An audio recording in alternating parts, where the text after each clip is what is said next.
Hi hello నమస్తే, welcome to our channel TJ creations. ఇవాల్టి మా వీడియోలో షిప్పింగ్కి సంబంధించిన మరో కొత్త ఇంట్రెస్టింగ్ టాపిక్ తోటి మేము ముందుకు వచ్చేసాము. అదేంటో తెలుసుకుందామా? అదేంటో తెలుసుకునే ముందు ఒక చిన్న గ్లిమ్స్ని కూడా ఒకటి చూపిస్తానండి. అదేంటంటే, మేము లాస్ట్ పోర్ట్కి వెళ్ళినప్పుడు మాకు ఒక షిప్ యార్డ్ కనిపించింది. ఆ షిప్ యార్డ్లో ఒక షిప్ కన్స్ట్రక్షన్ అవుతూ ఉందన్నమాట. యాక్చువల్లీ ఇది మేము ఎక్కువ తీయకూడదు, సో అందుకని జస్ట్ ఊరినే ఒక గ్లిమ్స్ లాగా దూరం నుంచి దాన్ని ఒకటి పిక్చర్ లాగా అన్నట్టు తీసుకున్నాము.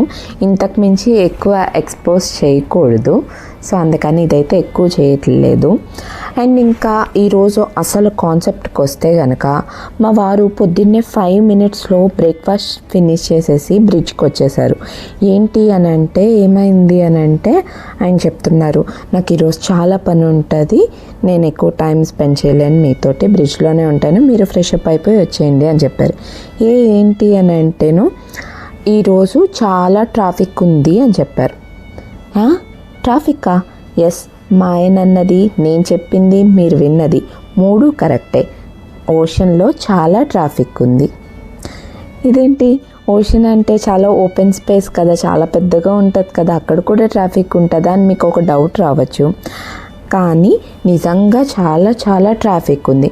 మీకు ఇక్కడ కనిపిస్తుందా, దూరంగా ఇలా చిన్న చిన్న బంప్స్ లాగా కనిపిస్తున్నాయి, అన్నీ కూడా షిప్పులే. అంటే మొత్తం ఇంకా మా కనుచూపు మేర మొత్తం అంతా కూడా షిప్పులే ఉన్నాయి. ఇది ఎక్కడ అని అనుకుంటున్నారా? ఇది వచ్చి మలాకా స్ట్రైట్ అండి. Malacca strait and Singapore straight అనమాట. మనం ఇది చైనా సీ నుంచి కానీ, పెసిఫిక్ ఓషన్ నుంచి కానీ, ఎటు నుంచి అన్నా సింగపూరు, మలేషియా ఇటు సైడ్ రావాలంటే ఈ స్ట్రైట్స్ త్రూనే రావాలన్నమాట. ఇది మీకు ఎట్లా ఎక్స్ప్లెయిన్ చేయాలంటే, నేను మీకు దీన్ని మ్యాప్స్లో పెట్టి కొంచెం బెటర్గా ఎక్స్ప్లెయిన్ చేయడానికి ట్రై చేస్తాను. ఫస్ట్ అయితే ఈ వ్యూ అయితే చూసారు కదా, మొత్తం కనుచూపు మేరలో ఎక్కడ చూసినా అన్నీ కూడా షిప్లే ఉన్నాయి.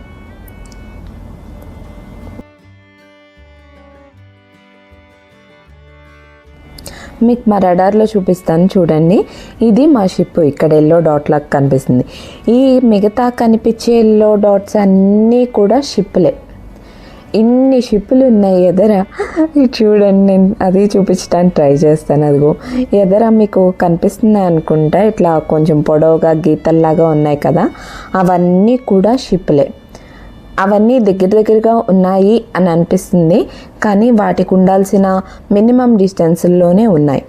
మనకి ఇప్పుడు మామూలుగా బస్సులు వెనకాల, లారీల వెనకాల రాసి ఉంటారు కదా, 100 meters డిస్టెన్స్ మెయింటైన్ చేయండి, 50 meters డిస్టెన్స్ కంపల్సరీ ఉండాలి, అలాగా షిప్పింగ్ వాటిల్లో కూడా డిస్టెన్స్లు ఉంటాయి.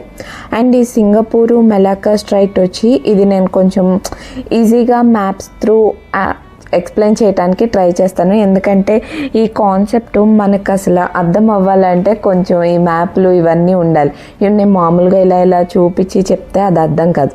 ఇక్కడెక్కడో చైనా ఉంది కదా పైన, ఆ చైనా నుంచి ఇక్కడ మీకు పింక్ కలర్లో లైన్ కనిపిస్తుంది కదా, అటు చైనా నుంచి అనే కాదు, ఎటు నుంచి అన్నా సరే కానీ ఈ మలేషియా, సింగపూర్ ఇటు రావాలంటే ఇదే ప్యాసేజ్ అనమాట. ఈ దారిలో నుంచే రావాలి. అందున ఈ సింగపూర్ అనేది కొంచెం మనకి బాటిల్ నెక్ రోడ్స్ అంటాం కదా, వైడ్గా ఉన్న రోడ్స్ నుంచి సడన్గా సన్నగా ఉన్న ప్యాసేజీల్లోకి వస్తాము. దాన్ని బాటిల్ నెక్ ప్యాసేజెస్ అంటారు కదా, అలాగే మనకి సింగపూర్ ప్యాసేజ్ అనమాట. అటు సైడ్ అంతా కూడా మొత్తం ఓపెన్ సీ ఉంటుంది. ఈ సింగపూర్ స్ట్రైట్, మలాకా స్ట్రైట్కి వచ్చేసరికి మాత్రం చాలా కంజెస్టెడ్గా ఈ సన్న వేలో నుంచి రావాల్సి ఉంటుంది అనమాట. అందుకని ఇక్కడ చాలా షిప్లు ఇట్లా రావటానికి టైం పడుతుంది. అండ్ వాటికి డిస్టెన్స్లు ఇవన్నీ చూసుకుని, సో ఈ స్ట్రైట్ ఎప్పుడు కూడా చాలా చాలా రష్గానే ఉంటుంది. అండ్ ఇక్కడ ఇంత రష్ ఉండటానికి ఇంకో రీజన్ ఏంటంటే, మనకి సింగపూరు, మలేషియా ఇటు సైడ్ అంతా కూడా ప్రొవిజన్స్ కానీ, క్రూ చేంజెస్ కానీ, ఇంకా బంకరింగ్ అంటే మన షిప్కి కావాల్సిన ఫ్యూయల్స్ కానీ ఇటువంటి అన్నీ కూడా ఇక్కడ చాలా బెటర్గా దొరుకుతాయి అన్నమాట. మేము చూస్తుండగానే పొద్దున్నుంచి సాయంత్రం కూడా అయిపోయింది. మా వారైతే బ్రేక్ఫాస్ట్ 5 మినిట్స్, లంచ్ 5 మినిట్స్ తినేసి వెళ్ళిపోయి మళ్ళీ వచ్చి బ్రిడ్జ్లో కూర్చునిపోయారు. మేము మాత్రం ఇంకా అటు ఇటు తిరుగుతూ ఉన్నాం. అండ్ మన షన్నో బాబుకి అయితే నేను వెళ్ళేటప్పుడే కొన్ని drawing books, story books, practice books ఇవన్నీ పట్టుకుని వెళ్ళాను. ఇంక ఇట్లా డ్రాయింగ్స్ చేసుకుంటూ ఆ యాక్టివిటీ బుక్స్ చేసుకుంటూ అట్లాగా కొంచెం టైంపాస్ చేస్తున్నాడు. తర్వాత ఫస్ట్ యాక్చువల్లీ అయితే 1-2 డేస్ అయితే కొంచెం బోర్ ఫీల్ అయ్యాడు, ఇంటికి వెళ్ళిపోదామా అని అంటూ ఉన్నాడు. బట్ 3rd డే నుంచి అయితే మాత్రం ఈ ఎన్విరాన్మెంట్ని, ఈ స్పేస్ని వాడు ఎంజాయ్ చేయటం స్టార్ట్ అయింది. మేము ఆ టైం కోసమే వెయిట్ చేసామన్నమాట. ఎందుకంటే first all of A sudden ఆడుకుంటున్న పిల్లోని తీసుకుని వెళ్ళి షిప్లో కూర్చోబెట్టి చూడు అని అంటే అది అంత ఈజీ కాదు. బట్ ఒక 2 డేస్కే వాడికి అర్థమయ్యి వాడు ఎంజాయ్ చేయటం స్టార్ట్ చేశాడు. అది మాకు కొంచెం రిలీఫ్నిచ్చింది.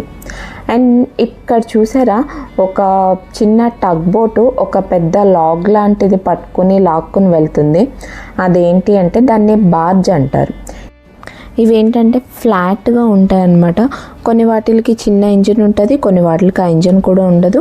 టగ్ బోట్స్ టో చేసుకుంటూ వస్తాయి. వీటిల్లో ఏంటంటే మనకి షిప్కి కావాల్సిన ఏ కార్గో అయినా సరే, బల్క్ కార్గోనే కానీ జనరల్ కార్గోనే కానీ ఏదన్నా అవని, కోలు, శాండిల్, హెవీ ఎక్విప్మెంట్ లేదా కన్స్ట్రక్షన్ మెటీరియల్, అంతెందుకు షిప్కి కావాల్సిన ఫ్యూయల్, లిక్విడ్ కార్గోస్ ఏవన్నా సరే దీని నుంచి క్యారీ చేయొచ్చు అనమాట. అంటే చాలా షిప్లకి ఎట్లాగంటే పోర్ట్కి వెళ్ళాల్సినంత అవసరం లేకుండా ఈ బార్జుల ద్వారానే సీలోనే ట్రాన్స్పోర్టింగ్ అంతా అయిపోతూ ఉంటుంది. దానికోసం అని చెప్పి ఈ బార్జుల్ని యూస్ చేస్తారు. ఈ బార్జుల్లో ఇంకా చాలా రకాలు ఉన్నాయన్నమాట.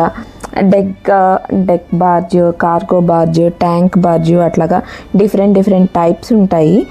మనకి కావాల్సిన రిక్వైర్మెంట్ని బట్టి ఆ బార్జ్ని తీసుకుని వస్తారు. అండ్ ఎస్పెషల్లీ ఇక్కడ సింగపూర్ దగ్గర, మలాకా స్ట్రైట్ ఇట్లా రష్ ఉన్న దగ్గర ఈ బార్జుల్ని యూజ్ చేయటం వల్ల చాలా మటుకు షిప్లు లోపలికి రాకుండా మనకి ఏదైతే ట్రాఫిక్ జామ్ చెప్తున్నామో దాన్ని అవ్వకుండా ఆపటానికి యూజ్ అవుతుంది అనమాట.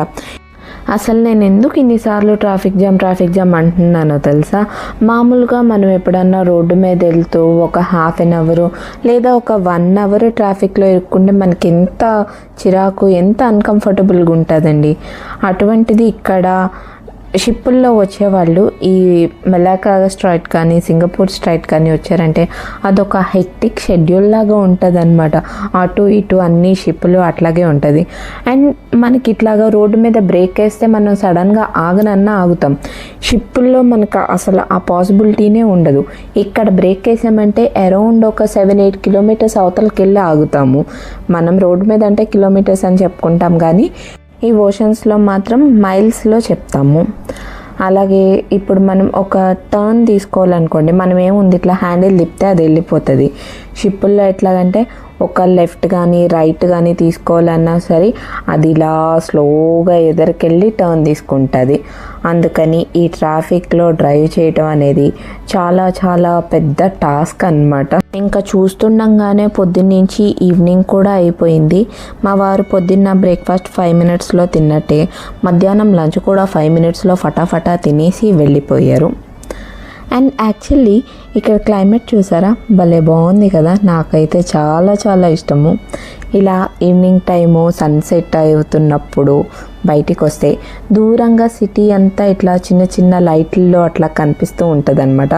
మనం బేసికల్గా ఇప్పుడు ఇటు కూర్చుని అటు దూరంగా కనిపించే షిప్పుల్ని చూస్తూ ఉంటాము. ఇక్కడ కొంచెం రివర్స్ అనమాట. నేను ఇక్కడ కూర్చుని అవతల ఒడ్డున ఉన్న సిటీని చూస్తూ ఉంటాను. యాక్చువల్లీ ఈవినింగ్ టైం అయితే చాలా చాలా బాగుంటుంది. ఎందుకంటే సన్సెట్ అవుతుంది కదా, ఒక పక్కన అట్లా ఆ షేడ్లో ఉంటుంది, ఇంకో ఆపోజిట్ సైడ్లో ఏంటంటే మూన్ రైస్ కూడా మనకి కనిపిస్తూ ఉంటుంది. ఒక సైడ్ డార్క్గా, ఒక సైడ్ బ్రైట్గా, అట్లాగా మనకి చాలా క్లియర్గా తెలుస్తుంది అనమాట. ఇంకా మా షన్ను అయితే నేను వాకింగ్ చేసుకుంటా ఉన్నాను.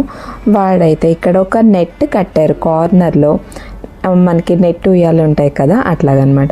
రోజు వాడు అక్కడికే వచ్చి దాంట్లో పడుకొని శుభ్రంగా ఊగుతా ఎంజాయ్ చేస్తున్నాడు. ఇక్కడైతే గాలి ఎంత గాలి వస్తుందంటే చాలా ఎక్కువ గాలి వస్తుంది. నా వాయిస్ కూడా మీకు క్లియర్గా వస్తుందా లేదా అన్నది నాకు డౌటే, కాకపోతే మైక్ పెట్టుకున్నాను కదా, సో కొంచెం క్లియర్గానే ఉంటుంది అనుకుంటా. ఎంత ఫ్రెష్ గాలి అంటే చుట్టూరు వాటరు, నేనైతే బాగా ఎంజాయ్ చేస్తున్నాను. నేను ఇది ఎలా ఎక్స్ప్లెయిన్ చేయాలో నాకు తెలియట్లేదు, ఇంత బాగుంది అని. నేను అందుకే మొత్తం మా వాళ్ళందరికీ అయితే వీడియో కాల్ చేసి చూపిస్తున్నాను, చూడండి ఎట్లా ఉందో అని. అందరూ బాగుందని అంటున్నారు. మరి వీడియో అయితే తీయటానికి ట్రై చేస్తున్నాము మేము మ్యాక్సిమము. కొంచెం మాకు పర్మిషన్స్ అవి ఉంటాయి కదా, సో అవన్నీ చూసుకుని కొంచెం మేము వీడియో తీయటానికే ట్రై చేస్తున్నాం. మ్యాక్సిమం అంతా కూడా కవర్ చేస్తామని అనుకుంటున్నాము. ఇంకా అలా కొద్దిసేపు వాకింగ్ చేసి ఫ్రెష్ అప్ అయిపోయి మేము డిన్నర్కి వచ్చేసాము. ఈరోజు మా dinner chapati, chicken tikka fry, cabbage fry and chana curry. షన్నోకి కూడా ప్లేట్లో వేసి ఇచ్చాను. వాడు కొంచెం తినటానికి ట్రై చేస్తున్నాడు. నేను ఆశగా వాడు చపాతీ తినేస్తున్నాడు అనుకున్నాను, లేదు, పక్క ప్లేట్లో బనానా చిప్స్, క్యారెట్ హల్వా ఇటువంటివి ఉంటే అవి తింటూ ఉన్నాడు. నేను వెళ్ళి తినిపించేంత వరకు వాడు తిండు. ఇంకా అలా షన్నోకి తినిపిస్తూ ఉంటే మా హస్బెండ్ వచ్చారు. సేమ్ యాజ్ యూజువల్ వచ్చి 5 minutesలో తినేసి వెళ్ళిపోయారు. ఎందుకంటే రాత్రికి ఇంకా యాంకర్ వేస్తారనమాట, అప్పటి వరకు కూడా ఆయన బ్రిడ్జ్లోనే ఉండాలి. ఇంకా తర్వాత ఏం జరిగింది అని నేను నెక్స్ట్ వీడియోలో చెప్తానండి, ఎందుకంటే ఇప్పటికే చాలా లాంగ్ అయిపోతుంది. ఒక్కొక్క టాపిక్ని పెట్టుకుంటే అసలు ఎంతసేపు పడుతుందో, అందుకనే ఈ రోజుకైతే ఇక్కడితో ఈ వీడియో ఆపేస్తున్నామండి. ఎందుకంటే మీకు చాలా బోర్ అయిపోద్ది నాకు తెలుసు. అందుకని ఇంకా మా నెక్స్ట్ వీడియోలో దీన్ని కంటిన్యూ చేస్తాము. ఇంకా కొత్త కాన్సెప్ట్లు, కొత్త విషయాలు అన్నీ కూడా నెక్స్ట్ వీడియోలో నేను చెప్తాను. ఓకేనా? ఇవాళ మా వీడియో మీ అందరికీ నచ్చింది అనుకుంటున్నాము. నచ్చిందో లేదో కమెంట్ సెక్షన్లో మాకు చెప్పేసేయండి. ఓకేనా? See you in another video. Till then take care. Bye.